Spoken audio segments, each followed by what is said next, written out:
Estamos en nuestro espacio de casos de NIF, donde precisamente uno de los casos más relevantes o que hemos considerado de mayor relevancia es el tema del balance de apertura, dado que este año el grupo más grande de empresas, que son las pymes, van a ingresar en lo correspondiente al tema de la NIF para las pymes. Un visitante especial, un amigo, Luis Fernando Adams, con quien hemos querido compartir en el día de hoy para todos ustedes sus inquietudes como cualquiera de nosotros, como cualquiera de los contadores que hoy nos hemos enfrentado, y vamos a tener una charla donde desde su punto de vista y desde el mío vamos a tratar de buscar conjuntamente una solución a la problemática del inicio de ese balance de apertura. Muy bien, Luis Fernando, qué gusto poder compartir contigo y que afortunadamente pues tenemos este espacio para hacerlo. Muchas gracias, mi doctor Edmundo. Gracias por su invitación a su set. Excelente. Entrando en materia, pues estamos en estos momentos interesados en el famoso balance de apertura que ya se nos viene por el grupo 2. Es un hecho que en el año 2014 estuvimos preparándonos, capacitándonos, haciendo pruebas, ejercicios, análisis, manejando nuestros estados financieros con una meta de poderlo depurar para hacer esa transición a norma internacional. Correcto. En el gremio la pregunta más grande es en estos momentos, ¿cómo empezar a hacerlo? Aunque hay muchas pautas para hacerlo, pero resulta pues que se nos acabó el año. De la teoría a la práctica causa como ese pequeño obstáculo de por dónde inicio, qué es lo primero que hago, qué sigo después. Exactamente, entonces queda ese bache porque realmente seguimos enfocados con la parte fiscal. Entonces todo el mundo se preocupó de nuevo otra vez a seguir pensando en la declaración de renta del año 2014. Como la superintendencia sacó su resolución que en el mes de julio empieza la presentación de balance de apertura. Es correcto. Entonces la gente ha bajado otra vez su nivel y se enfocó de nuevo a la parte fiscal. Entonces has tocado unos temas bien interesantes, Luis Fernando. Casualmente la mayor problema que no sé si va a ser un proceso coyuntural para este año o va a ser nuestro eterno problema de aquí en adelante, que también tenemos que evaluarlo como profesionales. El primer punto que tú acabas de dar como paso a seguir, tenemos una capacitación, tenemos unos conocimientos, pero de alguna manera hemos hecho como una especie de rompimiento entre el conocimiento y la aplicación. Y parece que es como si nos diera un poquito como de susto, como de temor enfrentarnos a eso. Bueno, lo primero que yo recomiendo es, ya estamos en febrero 2015, ya estamos un mes posterior a lo que supuestamente se llama el balance de apertura. Pero esto, quiero decirles a todos, es normal. Pongamos el primer caso. Creo que la gran mayoría de todos nosotros los contadores no hemos hecho el cierre. El cierre normal habitual del 2014, no lo hemos hecho. De cada año, porque es un cierre no es mensual, sino anual ya. Correcto. La cuestión de todas las cuentas anuales. Perfecto. Pero simultáneamente tenemos el año 2015. O sea que estamos entre dos operaciones, haciendo ajustes del año 2015, del año 2014 y llevando las operaciones diarias del 2015. Bueno, en NIF pues no puede ser algo diferente. Precisamente eso mismo hay que tenerlo en cuenta en el año, en este preciso periodo de transición. Nos va a ocurrir lo mismo. Podría existir muchas maneras, pero yo creo que la clave central de esto nos la da el software. El software en algunos casos se nos volvió ayuda y en otros casos, infortunadamente, se nos volvió un problema adicional. Cada software tomó diferentes metodologías. Algunos hay que hacer un proceso desde el 2014. Otros solamente hay que hacerlo ahora en el 2015. Algunos permiten que los ajustes se hagan en la contabilidad. Sí. Y otros hay que hacerlos por fuera y subir ya los saldos ajustados.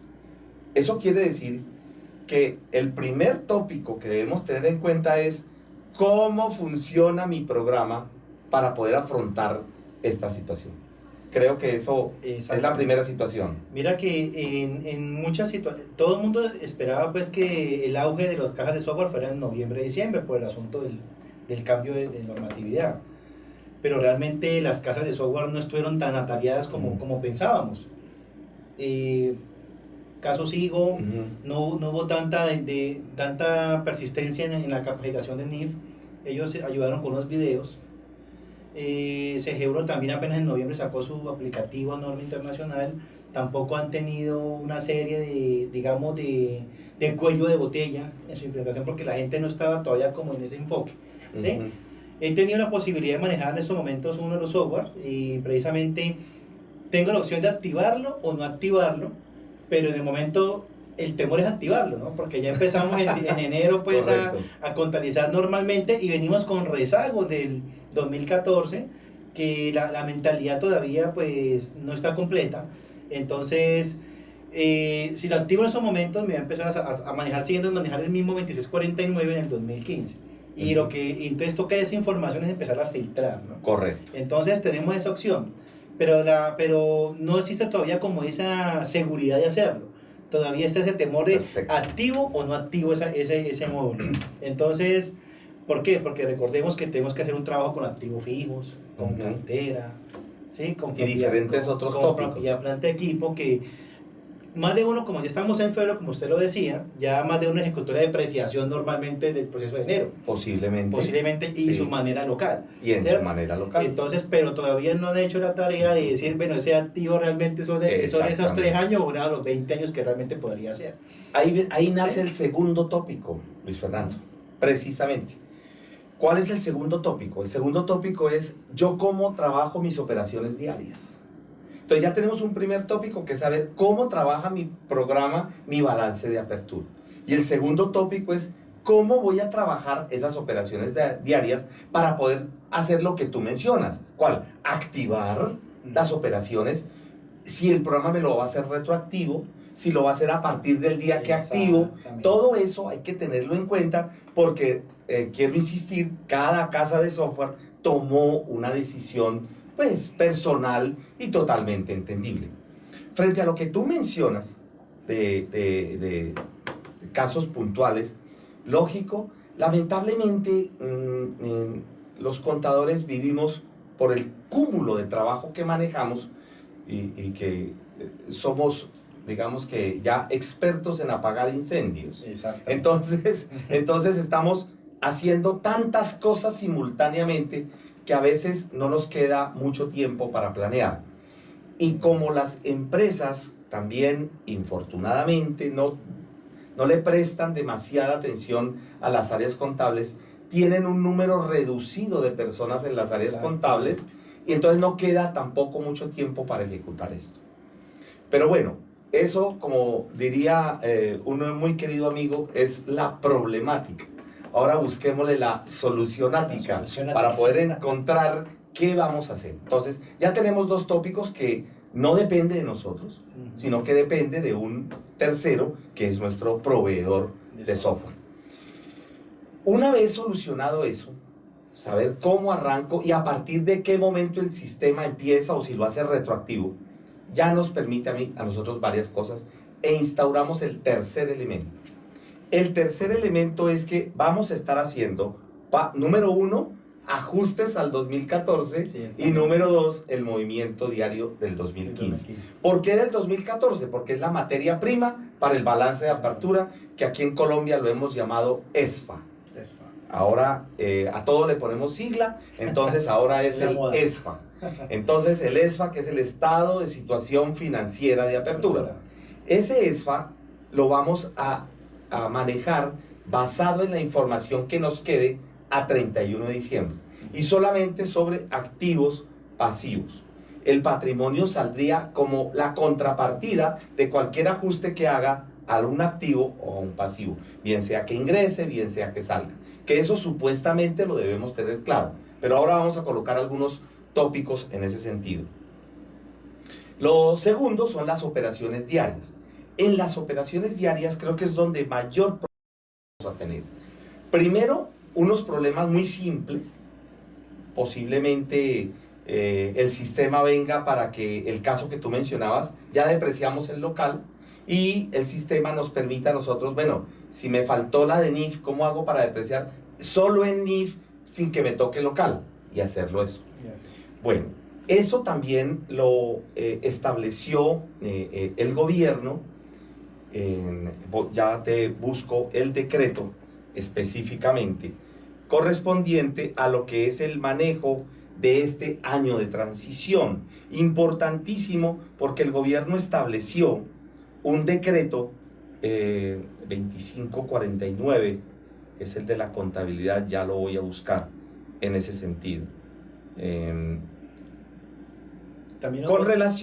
Con relación precisamente al manejo de ¿qué hago? Llevo 2 contabilidades, hago ajustes, ¿qué es lo que hago? Mira, todo eso hay que tenerlo en cuenta antes de dar ese famoso clic de activar. Porque si lo hago de manera inadecuada, posiblemente eso me vaya a presentar algún tipo de problema, ¿no? Sí. 48.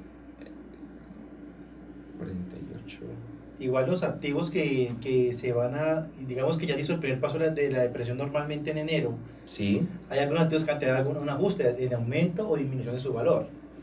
Correcto. Entonces, pero en el local se lo sigue manejando en el mismo valor, pero en la NIF pero va a tener un ajuste que puede ser o mayor o de menor valor. Perfecto. Entonces, eso también va a repercutir, digamos, en ese clic de activación del software. Creo que ese es uno de los temas que hace parte precisamente del balance de apertura. Ya en un momentico te doy el dato del decreto. Con relación a lo que es el tema del movimiento de esa activación, ya les doy el soporte legal, vamos a manejar varias cosas. La primera, como yo no he terminado ese 2014, porque todavía, digamos, está en proceso, pero sí puedo tener claro que ya algún porcentaje ya lo tengo hecho. Otro porcentaje estará pendiente. Sí. Entonces tengo 2 alternativas. O ir haciendo ajustes al balance de apertura progresivamente. Ejemplo, ya concilié bancos, ya tengo todo claro en bancos. Miro a ver qué ajuste le tengo que hacer en NIF. Ya tengo listas inversiones, tengo listos CDTs, inversiones en otras sociedades. Listo, ¿qué tengo que hacer para NIF? Si es igual o cambia. Cuando hablamos de ajustes es si es igual o cambia. Ya tengo lista la cartera. Entonces, ¿qué tengo que hacer? A ver, la cartera, primero la cartera normal. ¿Le ejecuto financiación? ¿No le ejecuto financiación? Tengo que deteriorar la cartera. Bueno, seguramente yo hice una provisión de cartera con relación a las normas fiscales, porque la mayoría hemos hecho provisión de cartera basado en la normatividad fiscal, que es del 5, 10 o 15 o el 33 de manera general. Entonces, ahí ya lo vamos, perdón, las de mayores a 360 días. Ahí ya tenemos diferencias sustanciales que tendré que ajustar frente a este balance de apertura.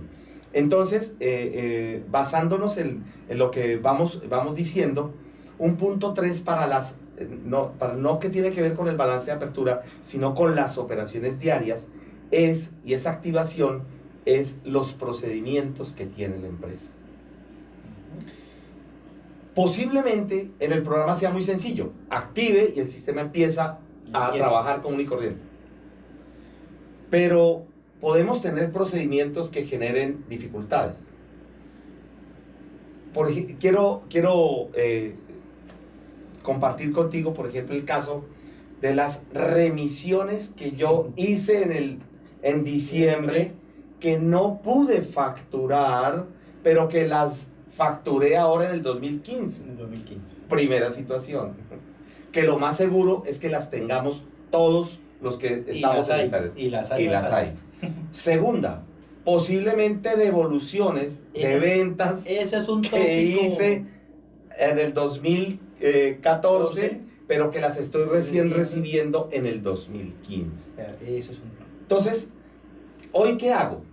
Hoy no me pongo a mirar nada. Hoy, en mi procedimiento, sencillamente llego y facturo, y la factura tiene fecha 2015. ¿Dónde queda el ingreso hoy? 2015. Entonces tengo que hacerme la pregunta, en mis procedimientos, eso, y lo difícil es, ¿realmente eso es así fiscalmente? ¿Realmente eso me dice el 2649 que es correcto? No hablemos de la costumbre, porque la costumbre nos dice, así lo hemos hecho. Hablemos ahora técnicamente, si es o no es. Entonces, ese es un punto que ahorita más adelante lo vamos a analizar. Vamos a hacer como un detalle de todas las cosas, pero vamos sembrando todas esas circunstancias que nos están presentando, que parecen simples, que no están en el estándar, porque en alguna ocasión me decía alguien, pero yo ¿dónde encuentro eso en el estándar? Y la mayor dificultad que tenemos es que eso no está en el estándar como queremos encontrarlo. Por ejemplo, ojalá pudiéramos encontrar un capítulo que dijera operaciones del año anterior, ¿qué tenemos que hacer en NIF? ¿No? Sino que encontramos un instructivo genérico que lograr ubicar ese tipo de cosas se nos dificulta a nosotros. ¿Qué era el primer punto que tú colocabas, Luis Fernando? ¿Cuál? Que nos decías, hemos estudiado, nos hemos preparado, creemos que ya hemos aprendido, pero cuando vamos ya, a ver, arranquemos, empieza como ese nervio, ¿qué hacer, no? Sí. Por ejemplo, ustedes de las empresas que tú asesoras, ¿han tenido, sin mencionar nombres, lógicamente, han tenido ese tipo de situaciones, por ejemplo? Todo el tiempo, o sea, igual todas... ¿Y durante los meses del año? Durante los meses del año, sinceramente, no se le dio la importancia. Ajá. El único interesado era este pecho.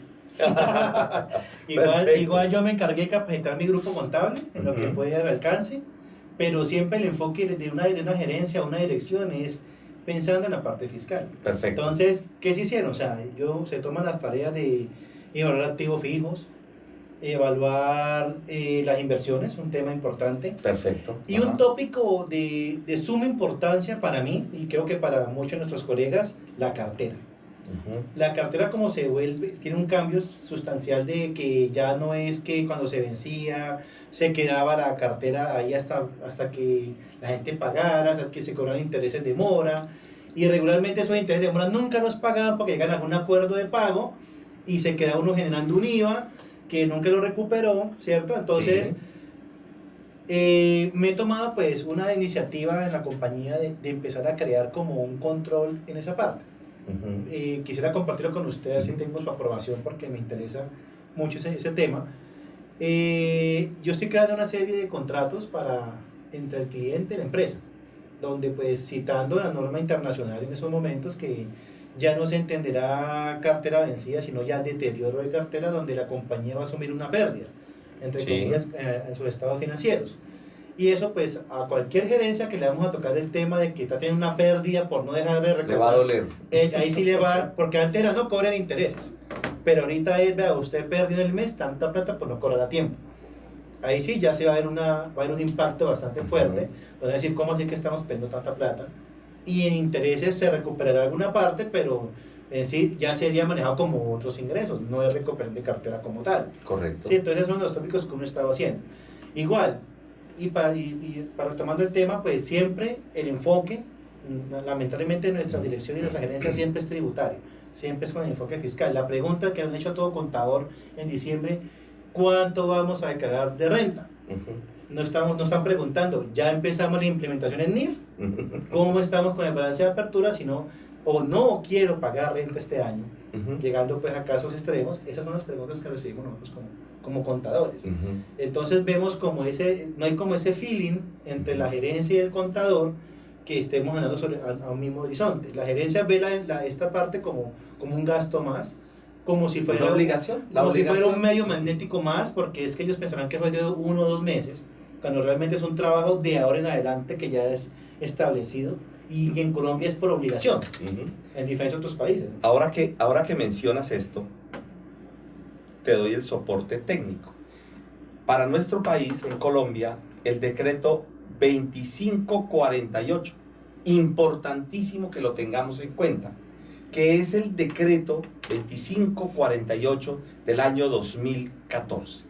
El decreto 2548 es el que nos dice cómo debemos manejar estas diferencias entre lo tradicional, lo que hemos llevado actualmente, y la implementación de las NIF. Y apoyo la parte, voy a complementar la parte que tú mencionas, precisamente el poco o bajo interés de algunos gerentes. Algunos también, destacar, sí, se han preocupado por saber qué es esto.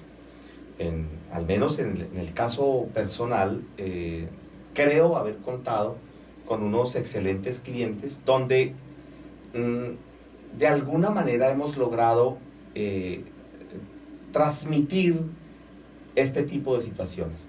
¿Cómo lo hemos logrado transmitir para que el contador no se sienta solo en esto? Lo primero, la contabilidad que se va a manejar de carácter legal y base para emitir estados financieros a partir del 1 de enero del 2016 para pymes, del 2015 para grupo 1, que son plenas, son precisamente los decretos 3022, que es para ni pymes, y el decreto 3023 y 2784 del 2012, ¿no?, para plenas. ¿Esto qué quiero decir con este poco de decretos que estoy mencionando? Que yo ya no voy a poder emitir estados financieros con la metodología que he venido trayendo. Por lo tanto, uno de los puntos que hay que colocarle a la gerencia muy claro es que la declaración de renta, que normalmente era muy similar a los estados financieros, exactamente, casi que podríamos decir control C, control B, casi que los copiábamos los datos, las conciliaciones en muchos casos eran muy, muy mínimas, con un nivel tan supremamente similar. Tal vez el único rubro que diferenciaba la declaración de los estados financieros era el rubro de valorizaciones. De resto, me dio un poquito por ahí en cartera, los gasticos no deducibles, y de allí pare de contar. O sea, algo supremamente muy leve frente a lo que tenemos. Entonces, en ese aspecto, el gerente, que es uno de los que va a firmar, el revisor fiscal, que es otro de los que va a firmar, el contador, que es otro de los que va a firmar. Entonces, empecemos. Certificación de estados financieros. Año 2000, para plenas, ahora, en este año 2015, ¿no? Cuando termine el año 2015, porque recordemos que el plenas tuvo normatividad vigente hasta el 2014. Sí. Entonces, hasta ahí se le acabó la transición. Todo este 2014 ya es plenas. Sí. ¿Qué quiere decir eso? Que si yo voy a emitir un estado financiero y se lo voy a pasar a un banco y estoy en el grupo 1, ya no se lo debo pasar en estricto rigor legal bajo la metodología anterior, sino bajo NIF. Eso mismo nos va a pasar en el año 2016 para el efecto de las pymes. Una ventaja que hemos tenido las pymes es que hemos venido aprendiendo de los requerimientos que le han venido exigiendo al grupo 1. Sí. Ya vimos que se les pidió un balance de apertura. Tú muy bien lo mencionaste. En julio nos van a tomar el tema del balance de apertura a las pymes.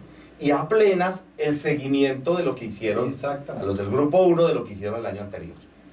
Entonces, concretando lo de los gerentes. Señor gerente, si bien este año no tengo que pasar estados financieros sobre NIF, este año debo mirar, debo hacerle un seguimiento de qué es lo que está pasando en la contabilidad, porque eso es lo que voy a tener que presentar en el año 2016. Primera situación. Segunda situación. Ratificando en este decreto que mencioné, 2548 del 2014. ¿Qué nos dice? Nos dice que durante estos 4 años, entonces mencionémoslo, grupo 1, 2015, 2016, 2017 y 2018. Esos 4 años específicos, 2015 al 2018, el Estado manifiesta no meterse en NIF, pero sí me exige que le muestre las diferencias, que son 2 temas distintos. Pymes, año 2016, 17, 18 y 19, desde 2016 al 2019, me dice lo mismo. No me voy a meter en la parte de NIF, pero sí necesito ver diferencias. Y esas diferencias las puedo hacer de 2 maneras. O solamente la diferencia de lo que cambió, o solamente, o adicional, crear un libro tributario. Realmente, cuando analizamos esto desde el punto de vista técnico, y te quiero decir que comparto con muchas casas de software, creo que el manejo de estos dos metodologías, que en el mismo decreto 2548 me dicen que no es doble contabilidad, sí va a ser necesario entender qué es lo que estamos haciendo. Entonces, vamos con este cuarto tópico. Entonces, resumámoslo lo que hemos hecho hasta ahora. Primero, tenemos un balance de apertura, que es donde tenemos que estar haciendo sobre el 2014. Sí. Tenemos un 2015, donde tenemos unas operaciones diarias. Tenemos una parametrización del programa, a ver si vamos a seguir manejando las cosas. Igual o tenemos que cambiarlas, sí, dado los... Y eso que colocamos, creo que el caso más frecuente, que es la facturación de un mes, de un mes a otro, y las devoluciones de un año a otro. Y de un año a otro. Que ese es lo... También otra circunstancia, ¿no? Y ahora estamos adicionando que todo esto que hemos hablado, estos 3 puntos anteriores, el Estado en Colombia nos dice: emito el decreto 2548 para que usted tome una decisión. Por eso, ese clic que decías tú es tan importante.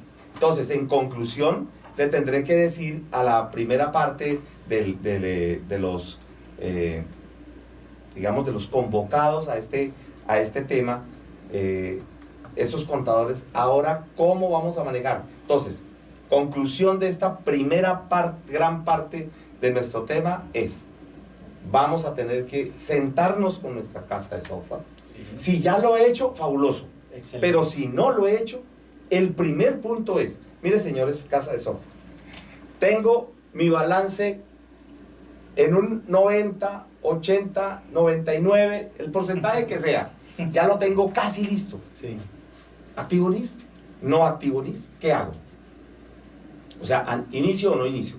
Los que ya se tiraron al charco, como se dice popularmente, pues fabuloso, porque de pronto activaron NIF y lo que tendrán que hacer es eso.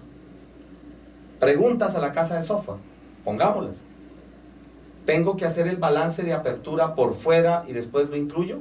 ¿O lo permite hacer el sistema y yo le voy haciendo modificaciones? Que es un punto importante. Punto, claro, sí. Por ejemplo, tú que manejas la auditoría, ¿a ti qué te parecería conveniente? ¿Hacer los ajustes por fuera y subir el balance ajustado, o poder hacerlos dentro del programa y tener la trazabilidad de qué tipo de ajustes hice?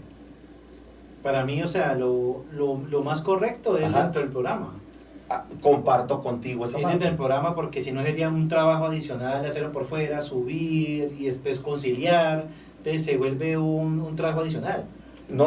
Adicional y manual. Y manual. Y en la parte manual siempre lo sometemos a muchos errores. Estamos también. De acuerdo. Y eso, pues eso... Ahora, un punto adicional. Sigamos con la parte fiscal, que me gusta que tú la hayas colocado como el dedo en la llaga. ¿Qué ocurriría? A ver, hagámosle en años otra vez, a este punto, para que todos tengamos claro a qué es que nos estamos enfrentando. Arrancamos el año, ahora en el año 2015. ¿Cuándo presentamos declaración de renta del 2015? En el 2016. ¿Cuánto es la firmeza de las declaraciones habitualmente? 2 años. 2 años. O sea que tendríamos al 2018. 18. ¿Ya? 2017 hasta el 2018. ¿Quién en este momento puede meter los dedos a la candela de que salió un decreto que dice que no se van a meter? Eso dice el decreto. Eso dice el decreto. El decreto dice que va a tomar unas muestras a ver cómo le está yendo a la gente. Repito, eso lo dice el decreto. Palabras más, palabras menos. ¿Cierto? Pero si la DIAN quisiera pedir información, ¿podría hacerlo? Claro. Lo puede hacer. Para eso tiene el artículo 631 en adelante, que es el que nosotros conocemos como información exógena o medios magnéticos. Y no solamente allá, otras entidades como las super y otras entidades, las super sociedades, a ver qué tipo de diferencias pudiéramos llegar a tener. ¿Sobre qué tipo de ajustes? Bueno, la super ya lo dijo clarito. Ya. En julio, por favor, me muestra qué ajustes y muéstremelos. Es más, muéstreme uno por uno, o sea, qué ajustes, qué tipo de ajustes hizo y eso, qué cuentas afectó o qué rubros afectó. En conclusión de esta primera parte, Luis Fernando, creo que el gran primer paso, y creo que en esto vamos a seguir ahondando en este tema, el gran primer paso es sentémonos con la casa de software, con todos estos elementos que hemos colocado, diciéndole qué hago con el balance de apertura. Dígame usted, vea, tengo la información para iniciar el balance de apertura, ¿cómo lo hago? Segundo, tengo ya unas operaciones, ¿usted me va a ayudar a hacer la retroactiva o tengo que hacer algún cambio? ¿O me va a tocar generar un procedimiento donde manualmente me va a tocar sacar el movimiento y volverlo a cargar? No sé, no tengo, como hay tantas posibilidades, o el programa sencillamente activo y él se encarga del resto. Ese podríamos hacerlo. Y ese es el ideal, ¿no? Ojalá nos sigan ayudando. Hay algunas casas de software que lo han planteado como lo estamos pensando. Okay. Y tercero, es el que para mí me parece el más delicado. El pensamiento diferencial, que tú lo has marcado muy bien, entre la metodología, la costumbre que venimos pensando fiscalmente, así lo hacemos en NIF. Eso que mencionaba yo, de la certificación, del dictamen de revisor fiscal, tendrá que hacerse sobre NIF, porque es sobre estados financieros. Y cierro esta primera parte con ese gran interrogante. ¿Será que estamos preparados para poder decir si aplicamos las NIF? O vamos a decir si aplicamos las NIF, pero en realidad no las hemos aplicado con la rigurosidad.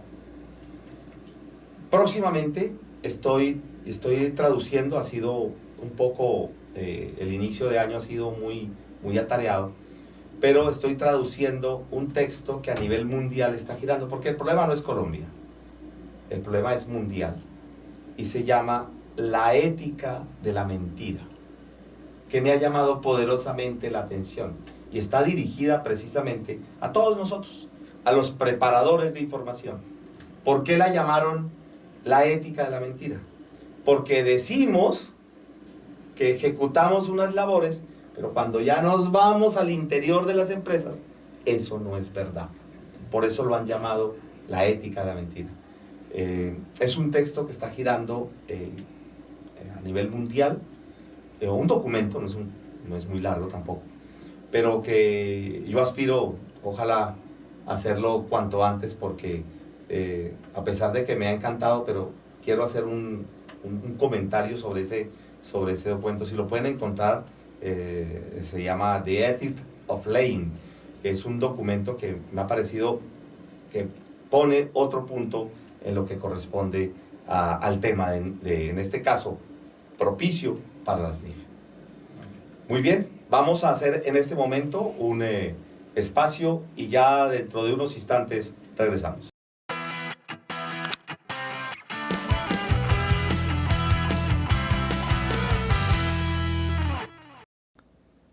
Cordial saludo a todos.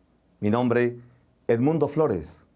Muchos de ustedes me conocen como conferencista de casas de software, actualícese.com y de diferentes cámaras de comercio del país.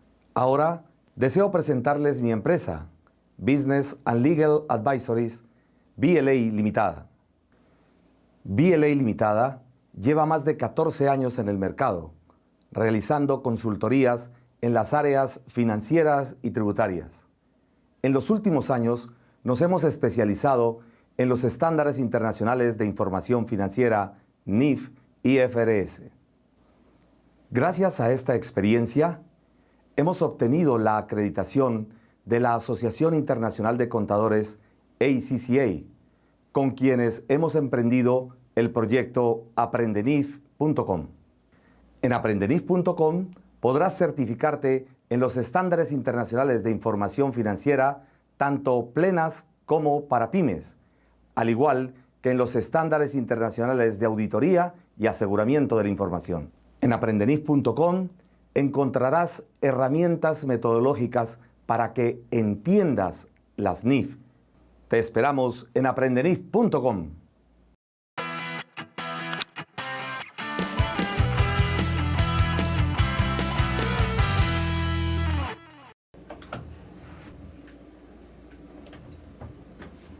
Retomamos nuevamente el tema que creo que Luis Fernando Adams nos ha traído a nuestro espacio de casos de NIF, precisamente a puntualizar sobre este inicio, que pasar de esa teoría a la práctica nos va a generar un cambio de alguna manera sustancial. Esto implica incluso de manera adicional el manejo de la ética profesional respecto al manejo de la información. Entonces, retomemos las preguntas que tú planteabas. Ok, mi doctor Edmundo, muchas gracias. Bueno, una de las interrogantes que tenemos todos en estos momentos, hablando pues de ya entrar en NIF, en el caso de los ingresos, en el caso de los ingresos, mi doctor Edmundo, ¿cómo yo manejaría los ingresos que yo facturé este año en el 2015, pero que realmente fueron reemisionados o entre comillas vendidos en el año 2014? Correcto. Porque ese es algo que también nos intriga mucho. Perfecto. Creo que ha sido el gran dolor de cabeza. Las empresas no previeron este tipo de situaciones. Y cuando nos han preguntado a nosotros como consultores de NIF, ¿qué hacer con eso? Y nosotros damos la alternativa. Muchos están en este momento preocupados. Te voy a explicar por qué. Vamos a colocarle el asidero técnico. La NIC 18, si estamos hablando de NIC plenas, o la sección 23, si estamos hablando de la NIC para pymes, nos indica que los ingresos se reconocen, se causan, se realizan, como queramos llamarlo, en el momento en que se cumplen unas condiciones. La primera, cuando hago transferencia de dominio y ya la otra persona recibió el uso, el manejo, la administración de esos inventarios, que es lo que dice el estándar, los beneficios. Ya puede hacer con el inventario lo que quiere. Segundo, yo ya no tengo ninguna injerencia sobre el inventario, porque ya lo entregué. Si puedo volverlo a recuperar, todavía no he perdido la injerencia, pero sí, como ya lo entregué, entonces allí lo tenemos. Tercero, que yo sepa cuál es el valor de la venta.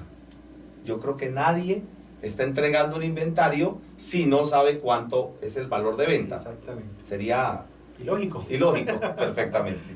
Cuarto, que yo sepa el valor del costo de ventas. O sea, lógico, yo tengo que saber cuánto me costó para poder venderlo.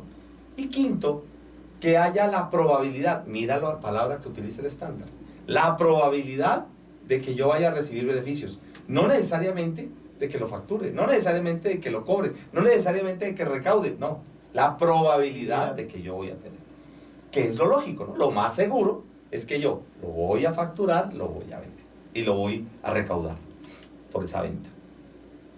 Si seguimos ese estándar, repito, NIC 18 si hablamos de plenas, sección 23 si hablamos de pymes, pues caemos precisamente en la respuesta. Caray, si yo remisioné, lo más seguro, salvo unos casos muy puntuales, pues lo más seguro es que eso son ingresos del 2014. El problema es que para NIF eso ya es un ingreso. Si no los tengo, me tocará hacerle un ajuste al balance de apertura. El problema es, ¿eso es un ajuste al balance de apertura o es la corrección de un error? Y ahí es donde viene la pregunta. Ahí es donde realmente toca las fibras de lo que es la importancia del contador. Tú lo manifestaste muy bien. La costumbre nos ha hecho hacer este tipo de temas. Durante el año podríamos decir que no pesaba tanto. Sí. No era lo correcto, pero digamos se le daba su manejo. Pero cuando ya llegamos a diciembre y ya cambiamos de periodo, hicimos un corte, tenemos esa inquietud. Si no queremos hacer absolutamente nada en lo local, porque vienen las grandes interrogantes, estamos en febrero, yo ya declaré el IVA de noviembre y diciembre. Exactamente. Si tengo mi declaración de IVA anual, ya también la hice en enero. Si la manejaba cuatrimestral, ya lo hice. Mejor dicho, cualquier decisión que yo tome ahora en la local debería implicar ¿qué? Una corrección a esa declaración. Igual retención en la fuente, igual ¿no? Y el mismo IVA. Y el mismo IVA que es el más. Yo en varios escenarios, incluso aquí en Aprendenif, he manifestado sobre la causación del IVA en el artículo 429. Y le digo a las personas, ¿usted ya leyó el artículo 429? ¿Se dio cuenta que en el artículo 429 lo menciona de manera explícita y dice, se causa el IVA, numeral 1, se causa el IVA en la venta, en la factura y documento equivalente? Eso es lógico. O, a falta de los anteriores, en el momento de la entrega. Entonces, el problema es que yo en NIF soluciono este problema facilísimo. Hago un ajuste, causo lo que tengo que causar. Tendría que hacer varios ajustes, ¿no? Tengo que ajustar ingresos, ya no tengo en el balance de apertura, entonces tengo que ajustar la cartera, tengo que ajustar el inventario y todo eso con cargo a las utilidades, para que me quede la utilidad en el periodo correspondiente. O sea que obligatoriamente voy a tener esa circunstancia. O sea, allí en NIF no le veo mayor problema. El problema es que estoy ahora frente a un dato distinto de lo contable actual, de lo contable local. ¿Eso qué quiere decir? Estoy informándole al mismo Estado que la realidad económica era que la venta era de diciembre. Y que como no la hice en diciembre, entonces la manejo acá. ¿Entiendes? Entonces, esa es la primera circunstancia. La segunda es que muchos podrán tomar la famosa decisión, mejor no digo nada. No hago ningún ajuste. Silencio administrativo. Y lo que hago más bien es, dejemos las cosas como están. Manejemos entonces el ingreso como el año 2015, no toquemos nada del 2014. Entonces estaría quebrantando en NIF la NIC 18, si estoy hablando de plenas, y la NIC 10 de hechos ocurridos posterior a la fecha en que se informa o al corte del ejercicio. Y en pymes estaría quebrantando la sección 23 de ingresos y la sección 32 de hechos ocurridos posterior. Porque es un hecho ocurrido posterior, pero ese hecho ocurrido posterior implica un ajuste. Un ajuste. O sea, en rigor de NIF, sí, hay que ajustar. Hay que ajustar. Si no lo hago, estaría incumpliendo las NIF. Pero entonces, ahí como sabemos que ya que vienen también las NIAs, eso se resaltaría en las NIAs. Vea, usted me dejó un ingreso acá, en el caso que lo dejemos como si no hubiera pasado nada. Es correcto. Si yo lo dejo acá como si fuera ingreso del 2015, las NIAs me van a decir, oiga señor, usted se me equivocó en esa venta, porque esta venta incurría en una corrección del periodo 2014. ¿Cierto? Entonces eso tendría que estar en el dictamen. En el dictamen, exactamente, para allá. Del revisor fiscal. Uh-huh. ¿Ves? Exactamente. Porque tenemos que empezar a unir todo.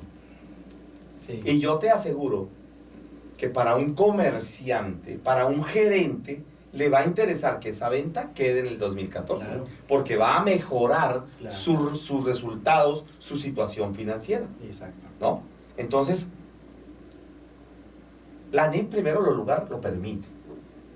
El problema que quiero resaltar es que las personas, si bien lo hacen en NIF, tienen que empezar a mirar que en este 2015 tienen que mejorar sus procedimientos, porque si no, en cualquier momento pueden llegar a tener problemas. Entonces, respuesta a eso, hay que registrarlas como una corrección al balance de apertura. Perfecto. ¿De acuerdo? Tendría que ser como corrección. ¿Por qué hago este énfasis, Luis Fernando? Porque en la información que pide las superintendencias es que se muestren los ajustes de NIF y las correcciones de errores. Y ese tendría que mencionarse como una corrección de un error. Si yo me voy al decreto 2649, cometí un error. Si me voy al decreto 2649. En ninguna parte, y si me voy al estatuto tributario, peor. Peor aún. Porque el mismo estatuto tributario me diría que eso también fue un error. Entonces, digamos, para no profundizar el tema tributario y dejarlo de ese tamaño, porque yo considero y sigo reiterando a la comunidad contable que estamos cometiendo un error que nos lo hace cometer las grandes empresas, ¿no? Las multinacionales, que nos obligan a hacer eso. Nos ayudamos en las áreas contables, porque tú como contador del área le envías una factura a otro colega en otra empresa y ese colega ni siquiera es solidario contigo.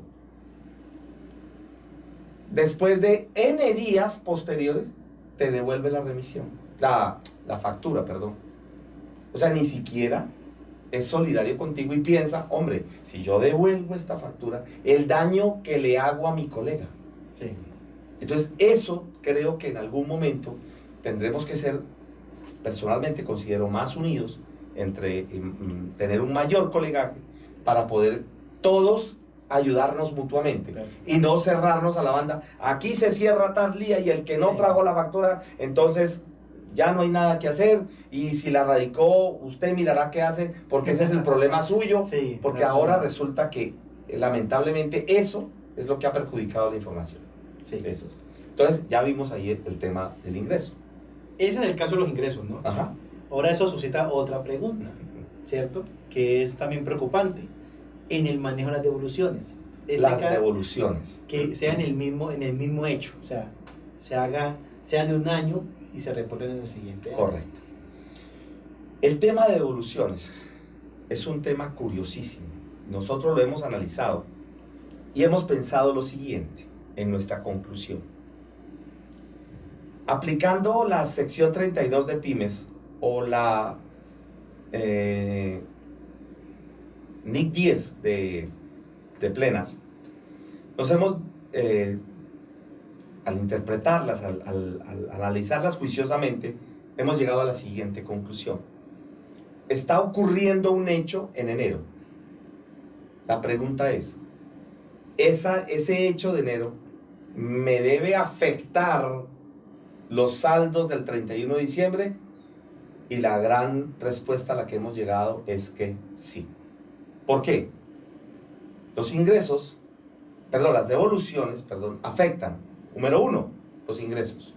Número 2, afectan también el tema de el costo de ventas, porque se revierta. Altera 3, la cartera. 4, el inventario. Y como consecuencia de eso, altera la utilidad.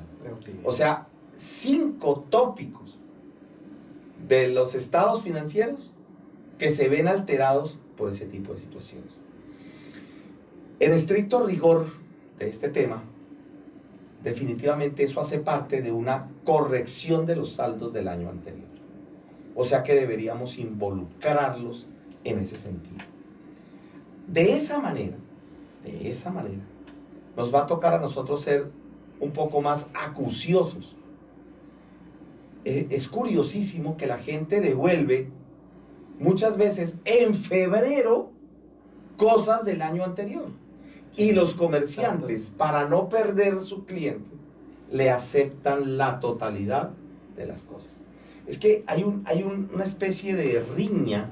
Por eso es que a los contadores, cuando colocamos tantas trabas, que no son culpa nuestra, entre otras cosas, porque es mejorar los procedimientos de la empresa, pues no se ve muy bien. Y una de ellas es que si le decimos, oiga, esa devolución me llegó extemporánea, yo ya había hecho el IVA, ¿yo qué hago? Exacto. ¿No? Porque el problema es que también tenemos unas obligaciones tributarias que cumplir, que incluso muchas de ellas en el mes de enero se extienden un poquito, el plazo un poquito más, pero a pesar de que se extienden, normalmente la primera semana, la segunda semana de enero son muertas y vienen llegando como la tercera y no tenemos mucha fluidez. Yo creo que en eso tenemos que seguir mejorando, sí, para tener la información más cercana y poder hacer los ajustes correspondientes. Eso me da como pie para otra inquietud que también se nos presenta mucho. Las devoluciones que son siempre inconformidad del producto, sí. No fue lo que yo pedí, llegó dañado, ¿cierto? Entonces se produce la devolución en el siguiente periodo. Ahora la gente confunde, o se malinterpreta devolución por una avería, por una garantía, digamos como está. Entonces una garantía, claro, compramos un equipo en diciembre, pero se me averió en marzo, abril, mayo, o sea, entonces tiene una garantía de un año. Entonces ya no es en enero la devolución ni en febrero, que son los días, no meses más cercanos a diciembre, sino que son meses posteriores más alejados del inicio, digamos del principio de año. Entonces la parte de la garantía, allí activamos una nueva sección de NIF, que es la sección 21, que se llama provisiones, activos contingentes, pasivos contingentes, que también la hay en NIF plenas, correspondiente precisamente al tema que acabas de mencionar. Las provisiones son estimaciones, son cálculos aproximados, es cuantificar algo que sé que va a ocurrir, pero no sé en qué cuantía. Yo no podría decir ningún producto mío le voy a prestar garantía. Primero, tengo una ley del consumidor que lo protege y que puede solicitarme a mí la garantía. Es más, la ley del consumidor permite hasta la devolución total del dinero.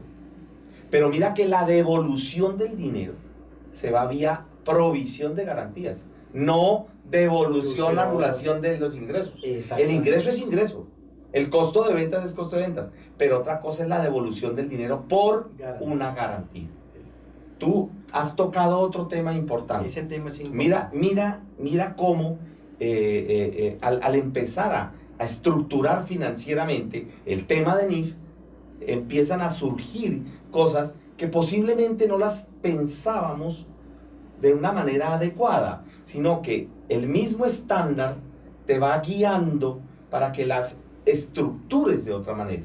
Entonces, una devolución por una garantía no es una devolución de ventas. Eso debió haberse provisionado bajo el estándar de provisiones, que también está dentro de las NIF. Entonces, mira que allí tenemos varios puntos. Una cosa es una devolución de mercancía por los motivos. Entonces hay que empezar a seleccionar los motivos, ¿no? Incluso hay contratos donde yo acepto devoluciones. O sea, vendo y le doy carta abierta y si usted no vende, no se preocupe, me la devuelve. Entonces eso se tiene que estimar desde un principio. Entonces observemos que ya las NIF no es, yo registro el ingreso y después hago una nota de devolución. No, eso no funciona en NIF así. En NIF es, si yo vendí y voy a aceptar devoluciones, un momentico, devuélvase cuando originó el hecho y analice si tiene que provisionar algo hacia el futuro. Los dos puntos que acabamos de tocar, entonces, corresponden al periodo anterior. Tendría que ajustar mis periodos anteriores. Pero eso nos conlleva entonces a las conclusiones que hemos dicho. Un cambio de la manera de manejar las cosas, un cambio en la metodología y en los procedimientos que tiene la empresa y un cambio en la información financiera, porque me va a cambiar la información financiera, ya no va a estar de la misma manera como está hecha. Por eso es que la misma ley 1314 del 2009 hace la separación entre lo contable y lo fiscal. ¿Ves? Ya tú puedes ver esos cambios que se van manejando. Exactamente. Eso hay que tener muy claro, colegas. Bueno, todo el mundo, otros puntos pues importantes que ya le hemos tocado anteriormente, pero para que profundicemos un poquito más, de la parte de la cartera. O sea, ahora, ¿cómo analizamos esa parte? Llevar un control exhaustivo dentro de la norma del estándar internacional. Bueno, el tema de cartera es un tema bastante amplio. No lo parece, pero es bastante amplio. Primer punto de cartera. La cartera puede estar subestimada por culpa de los puntos que analizamos anteriores. Exactamente. O sea, primer punto del análisis. A ver, yo no facturé. Entonces tengo una cartera que no es. Entonces tengo que entrar a ajustar. Entonces, esto va unido a los puntos que me mencionabas. O menor valor si acaso me devolvieron. Sí. ¿De acuerdo? Entonces, van unidos esos dos puntos. Entonces, la cartera puede estar subvalorada porque no he hecho todos los registros, los reconocimientos de esos hechos económicos. Segundo, la cartera, lo primero que tengo que ver es si la estoy dando a plazos normales o a plazos fuera de lo normal, que pueden tener una financiación implícita. Ese es otro tópico que se debe analizar. Tercero, de la misma cartera, el plazo de la cartera. El plazo de la cartera puede ser que yo le dé a una persona 90 días, pero la persona ya lleva 30 días de morosidad y esos 30 días de morosidad hace que lógicamente pues ya no estamos hablando de lo mismo. Entonces ya no estamos, momentico, 30 días de morosidad y yo le di 90. 90 es lo normal. Cuando uno coloca 90 días fecha de factura, le di los primeros 90. Pero cuando yo saco un listado de cartera y dice 30 días de vencida, la factura, uno piensa en los 30 días. Pero resulta que yo ya no llevo 30 días, sino que ya llevo 120. Desde que vendí ya llevo 120. Y si lleva 60 días, y si lleva 90 días, o si lleva otros 180 días que no me han pagado, entonces más los que yo le dio inicialmente, ¿cuánto vale eso? Frente a ese análisis, el estándar establece lo que se llama el deterioro de cartera. Primera aclaración. Algunos han mencionado que la palabra provisión de cartera no cabe aquí. Quiero decirles a todos que sí cabe aquí. Es una provisión de deudas incobrables. Exactamente. Sin embargo, para no entrar en controversias, sigámoslo llamando deterioro. Deterioro. Lo que estoy diciendo lo pueden encontrar en la sección 21 de provisiones y lo pueden encontrar en la sección 11 de la NIF para pymes, ambas, donde pueden encontrar ejemplos donde utilizan la palabra provisión de cuentas incobrables. Bueno, pero ese que es, digamos, más de fondo, más de forma que de fondo. Continuemos con el análisis. El estándar lo que me dice a mí es proyecte cuándo le van a pagar. Yo he sacado una conclusión, Luis Fernando. En Colombia es tan difícil proyectar cuánto tiempo. Entonces, yo he tratado de de que las empresas reconozcan al menos cuánto tiempo ya lleva vencida su cartera.